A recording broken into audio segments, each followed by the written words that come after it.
There we go. Cool. All right. So, Robbie, we're here at the end of October, hmm and last time we talked, well, a lot has happened since last time we talked, but the main thing is rates have gone back up after the Fed made a cut, which everybody was excited and celebrating, but it really didn't make a difference to rates that day because, as you had said, those those rates were already built in based on knowing that the Fed was going to make a cut, whether it was 0.25 or half, they were making a cut, and the rates already reflected that. Correct. Yep. So tell me, how the hell did we get back to where we're at now with rates closing in, if not above 7 at the time of this recording? Um, I think there's a lot of things that answer that. I don't know that there's a simple answer as to why. Again, we know that 3 weeks ago, it's actually been a month ago. We keep saying 3 weeks ago. That was September 18th, believe it or not, almost a month and a half ago that the Fed did the cut. And we all knew nothing happened that day. So a lot of us were excited that rates didn't go up because in 2020, when the Fed kept cutting for COVID and 19 into 20, Yep. we kept seeing rates kind of inch up the next day after the Fed would do a cut. They were cutting so much back then, though, that in my opinion, there was no time for it to ever be built in. It was just they were just trying to get the Fed down to zero so that everybody stuck at home could keep some of their money, for lack of better. And then in this scenario, and I know I've said it to you 100 times, my opinion is I think there are so many good things about the economy that it's a different world that we're in now than in past cuts and raises with the Fed, that I don't think anybody knows why. In everything that I'm reading is the same way. Well, today's mystery meat is, and here's why. It's something new, even for Andrew Stringer, who's the king of our secondary department. I've sent you some of his posts.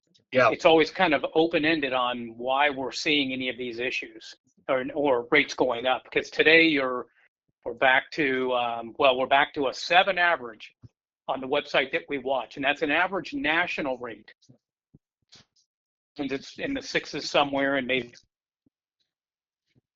in So case how, there's any points included in that. yeah, I mean, I think agents are just obviously frustrated. Home buyers even more so, uh, because we do still have this pent up demand. And I know we talked before, and even Brian Buffini has confirmed that 5.8 seems to be the magic number. And they know that because that's what home builders need to get to with their incentives and their rate buy downs, et cetera, in order to get Right. people off the fence. hmm So I think during our last discussion, it was, hey, do we see 5.8 before the end of the year? Now we have a much clearer picture. That's probably not going to happen, barring anything major or catastrophic. Right.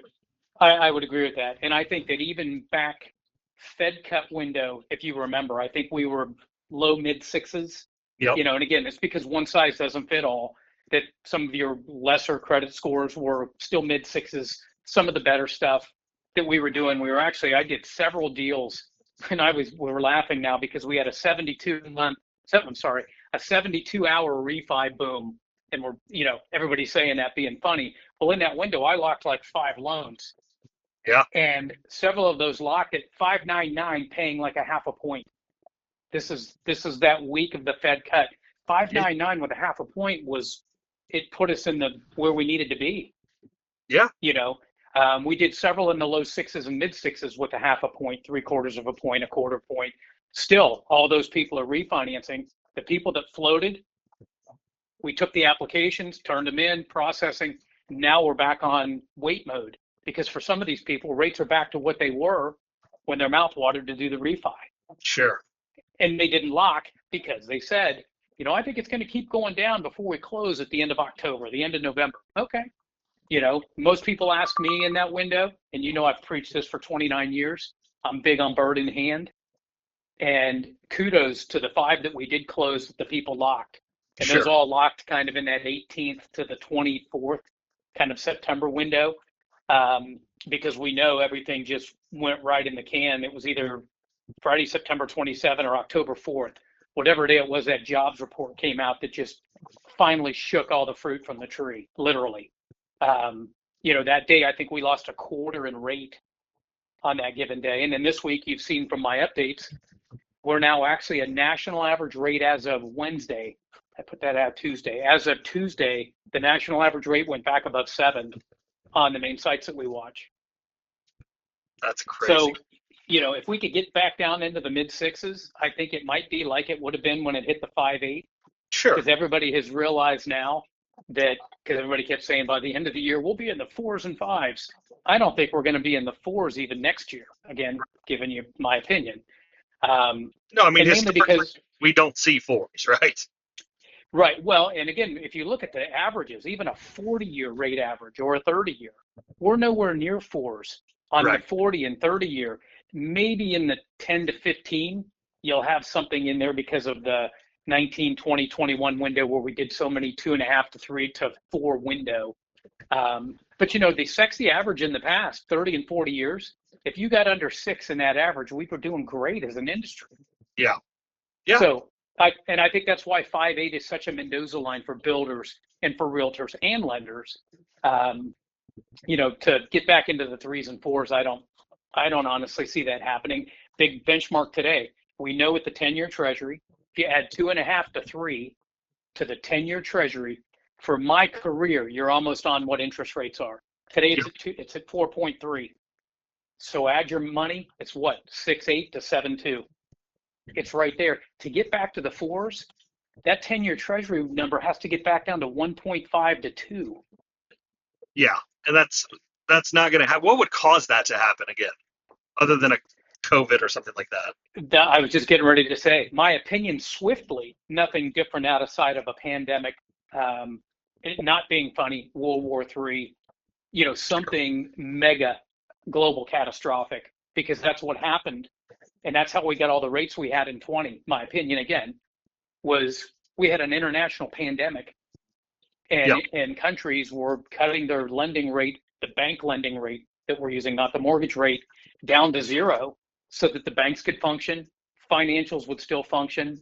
There was no money made on the 100 VA loans we did under 3% in that year. I mean, 2.5% interest is hardly even worth your effort if you're a lender. No. And meaning the amount of money you're going to make on it, even though that was the rate at the time. If I see 2.5% in my money market, I'm not moving the money from my checking account. Right. It's negligible. Correct. So. Right. And that's really where we're headed if you look at it, because when the Fed cut, the good news is your car loan got cheaper, your home equity line went down, your credit cards all dropped, but also, and I have a money market like you're talking about, that's now back into the 3s. Yeah. Because when that half came on, it went from 4.25 to 3.75 that my one is paying. If we get another half cut at 3.25, it's like you said, it's still money if you have money in there. But if you're talking 20, 30 grand and you make 40 bucks on it, 50 bucks, it's to some not worth the hassle to even move it around. Right. So again, even though 40 bucks is more, it's 500 bucks a year if you leave it alone and it stays there. Well, and it's a click of a button. Not moving, it's kind of lazy. It's right. not real difficult. But I know last time we tried doing a little segment like this, we tried it in the new podcast studio and royally failed. But one of the questions that I asked you was, when do you recommend that somebody, and this is great advice, I think, for real estate agents to just stay in touch with their clients. Like, hey, maybe now is not the time, but just want you to know, there was a window last year where people were financing in the 8s. When is the right time for somebody to refinance? Because it makes sense for them, not only on their payment, but just overall. Is it half point? Is it a full point? Yeah, well, and again, as we discussed that day, there's part of it is that since it's not one size fits all, there's not a blanket answer. My easiest blanket answer for everybody, I've always said in these refi windows that we've been in, we were in these in 03 and 04. We were doing them, I think, 06 and 7. We did it for 72 hours in September. But nonetheless, people that we're calling and we talk to, I always say the starting point is when you can save a payment a year. So if you're making a $2,400 payment, when you can save 200 bucks, which is like one payment a year, then that is the time to really be looking at it. Because on any of your bills, if we said, hey, you can pay your car off in 6 years, but still just make 11 payments a year instead of 12, would you do it? Well, of course you probably would. Right. A lot of those people will be making the same payment if you can, because you'll pay the loan off quicker. But the simple answer for me is if you can save one payment a year, Sure. it's worth looking to do. Now, other people, and the reason I say it's not one size fits all, the appreciation we have seen locally, at least in Southern Ohio, has been so good that a lot of people that might have put 10 down or 15% down and had PMI a year ago, 2 years ago, a refi may be beneficial based on the value. Maybe we only lower the rate 3/4, but we're getting rid of $70 a month of PMI.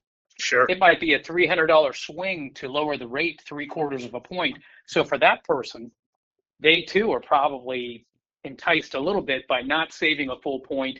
Maybe the principal and interest didn't drop by 1/12 a year of the number, but by getting rid of the PMI and dropping the rate, the long term is just a way better loan for the people. Sure. So, but I don't know if that answers your question, but my opinion is if you can make 11 or 10 payments a year, it's time to do something if you're going to stay put. Yep. All right. So last question, and I know you don't have a magic 8-ball or crystal ball. What's going to happen with rates through the end of the year? My opinion of what we're going to see through the end of the year is what we're seeing today. Rob's opinion purely. I think that if we see rates ticker back down a little bit into the 6s, we'll be doing well, because I think a lot of it will come up when the Fed meets in November, which is the next window. I think that's the second week on Wednesday, because there's so much up in the air on, did the Fed cut too much? Should the Fed have started cutting? Should they've only done a quarter and then done a quarter every month, going out? Barring something just weird from the next Fed meeting and Fed cut, I don't see anything in the market that I always watch that leads me to believe rates are going to be 6.25, 6.5 anytime soon. Okay. And I'm talking par rate, 6.25, 6.5. We can do 6.25 today. Some products, I think I was looking at one yesterday with a point, 3/4 of a point, get you down into 6.25, 6.5. Most people don't want to pay the points, and I get it. So the real rate getting back down into the mid 6s, I don't see calendar this year, but we all know next Tuesday is a big day. And the part that we don't know without that magic 8-ball is what happens next Tuesday. How much does that affect things for the next 6 weeks of the year that could affect rates to where I could be completely wrong? Yeah, it's always been especially this time of year, there's always been uncertainty surrounding elections, but I think we've talked about it in the past that every year, with I think the exception of 2008, was an up year in real estate following a presidential election. Right. So that's over the last 30 or 50 years, and I don't remember where I saw that stat, but certainly an encouraging one. Yeah, we're 1,000% hoping that's true, and only because 24 has been such an up and down year. Yeah, it's been the weird in my past 10 anyway. You go any deeper than that, we all did. We lived through the 9/11 and all the things like that happened, which was that was a really weird time. Well, this last year, it's been. Go ahead. No, I was going to say, just based on the volume window, I typically close between 24 and 35 million a year for the last 10 years. Yeah. We all know we're down a little bit industry-wise, because in 21, the industry lent $4 trillion. Since then, 22, 23, and year-to-date 24, the average is 1.7. So the industry has lent half in the last several years of what it did in 21, which is a big number, which is why realtors and lenders in general are all doing less numbers than they did before. If they're not, they're doing really well, or they've added team, they've picked up some market share elsewhere with a new market, something like that. But this has been the weirdest. I couldn't tell you another year where I've had 2 months where I didn't close $1 million. Again, I usually do 2 to 3 million a month. But I have months like that but it's just been such a weird, one bad month, 2 good months, 2 bad months, a good month. It's just been a weird year as far as lacking consistency. For sure. And I think this was the Buffini stat that I brought back from uh, San Diego, and it was, I think the last time we sold this amount of homes, so the transaction number is way down. We're in the 4 millions where we were in the 6 millions. Mm-hmm. But the last time we sold this few of homes from 2023 was 1993, and at that point we had 70 million less Americans that were of home buying age, and so we're down significantly with the number of transactions. The only thing that's keeping us competitive with previous year numbers, like you said, 25 to 35 million. The only thing keeping realtors afloat is the fact that the transaction price has significantly increased. Right. So Yeah. our volume, dollar volume, is up 25% year over year the last 2 years, while transactions don't seem to replicate. Right. So, And I would agree with that. I think that my average last year was 231,000 per transaction. I think that was on 153 transactions. And I know this year that I'm at least at that number, 230, 240 as an average. But I am looking probably at pacing something closer to 24 million this year.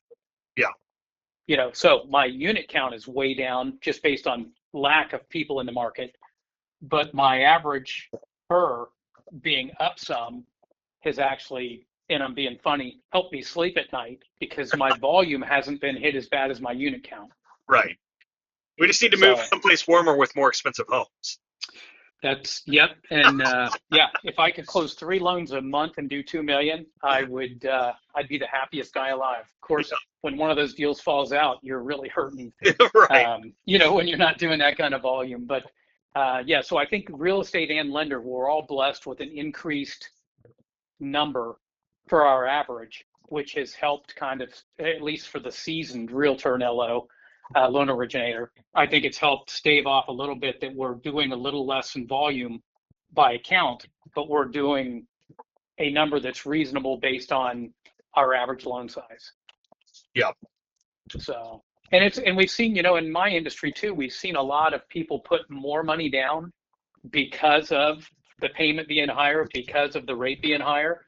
And you and I've discussed this. It's great when you send me a $600,000 contract. We're all stoked.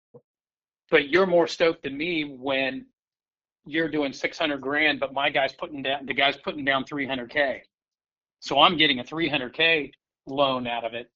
You're getting a 600. So there is a difference there from, from what we look at. It's not a bad thing. It just is what it is. And that's always been there. But I've noticed in the past 24 months, people that normally would have just put 5 or 10% down are either doing gifts or touching other assets and putting down 20, 30, and 35% so that they can get the house they want at the house payment that they wanted. Yeah. No. So in turn, it just means I'm doing a smaller loan. Well, and as you know, we've seen more cash deals in the last 5 years than I've ever seen in my life. Yeah. Would you say 20% the other day? It was like 22 to 24%. Yeah, that's crazy. So it's great for you guys. And, it's great for the people. We also see some of that because some of those people come back. And I have one going on right now is why I'm saying it, where they got the house because it was the way to get the house. And now they're ready to get some of their money back out of it. Sure. And again, it helped that rate window. That's one of the people that was at the 5.99, paying a half, 3/4 of a point. It finally hit the make sense window on where to get some money back out of it. Yep. So, yeah, but, I'm encouraged by the economy. I will say that, I'm stoked when I look at my 401k and IRAs at night because anybody that has those has been humming right along in 24. So there's a lot of good things in the market. It's just one of them isn't mortgage interest rates coming down like we'd hoped. So, but fingers crossed we come out of the year in the 6s, and really fingers crossed that we see something in the low to mid 5s next year. If we get low to mid 5s next year, I think the problem isn't solved, but the problem is becoming solved at that point. The people that are waiting on the sideline, people that don't want to sell because they have a 3% rate from 21, I think the magic number is getting into that low to mid fives, and I think all those people move, and we all benefit from it. Yep.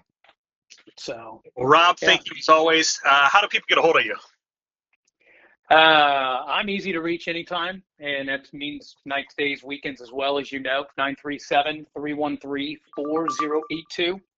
Or I can be emailed very simply at rwolfe@primelending.com, and there is an E on Wolf, so it's RWOLFE@primelending.com. Awesome. Thank you so much. Cool. All right, man. Be good.